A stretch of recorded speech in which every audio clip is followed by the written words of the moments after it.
بسم اللہ الرحمن الرحیم۔ کیا گردوں کی خرابی کے ساتھ یا گردوں کے نمبر گڑبڑ ہونے والے مریضوں کی انجیوگرافی نہیں ہو سکتی؟ یہ ایک بہت بڑا مسئلہ ہے جو اکثر ڈاکٹرز، دل کے مریضوں اور جونیئر ڈاکٹرز اکثر اس حوالے سے مریضوں کے متعلق فیصلہ کرتے ہوئے تھوڑا سا کنفیوژن کا شکار ہوتے ہیں۔ آج میرے پاس ایک مریض آئے، ان کو شدید نوعیت کا انجائنا یعنی سینے میں درد، کیفیات بڑی بری، دوائیوں سے وہ قابو نہیں ہو رہی ہیں، لیکن ان کے میں نے دیکھا کہ کریاٹنن ایک گردوں کے انڈیکیٹر ہوتا ہے نمبر، وہ تھوڑا سا بڑھا ہوا تھا، تو اس پہ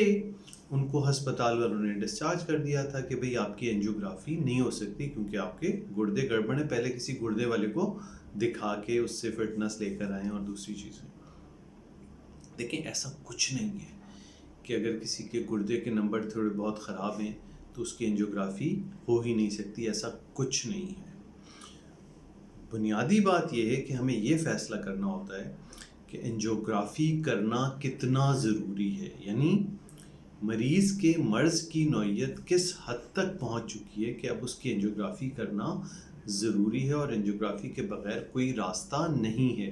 اس کی علامتوں کو قابو کرنے کے لیے انجیوگرافی، انجیوپلاسٹی یا خدا نخواستہ اس سے آگے کچھ کرنے کی ضرورت ہے۔ تو ایسی صورت میں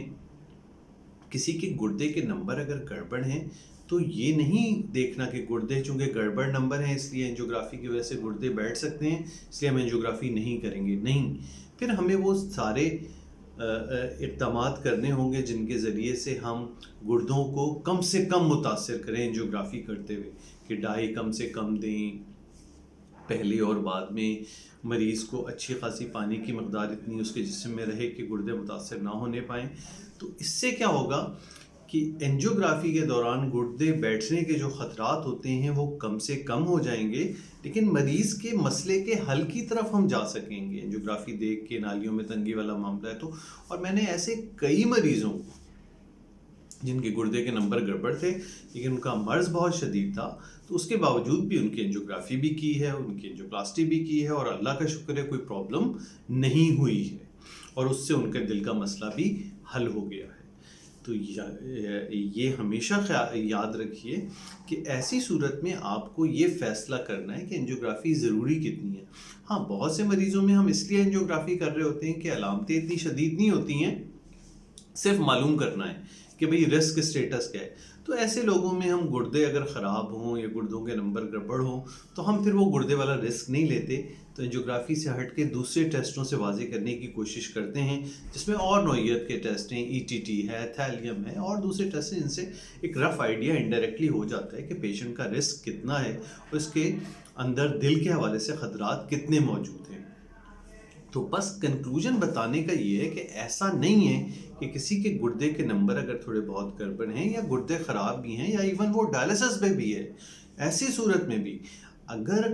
دل کے مرض کی نوعیت اتنی شدید ہے کہ اس مریض کو بار بار تکلیف ہو رہی ہے، سینے میں درد ہو رہا ہے، داخل ہونا پڑ رہا ہے بار بار، تو ہم وہ تمام حفاظتی اقدامات لے کے گردوں کے باوجود بھی، مسائل کے باوجود بھی اس کی انجیوگرافی اور انجیوپلاسٹی تاکہ اس کا مسئلہ حل ہو سکے۔ تو امید ہے کہ یہ بنیادی نقطہ ڈاکٹروں کو بھی اور مریضوں کو بھی سمجھ میں آئے گا کہ گردوں کی خرابی ایسا نہیں ہے کہ اس میں کوئی گڑبڑ ہو تو آپ کا کوئی پروسیجر ہو ہی نہیں سکتا۔ شکریہ بہت بہت سننے کا۔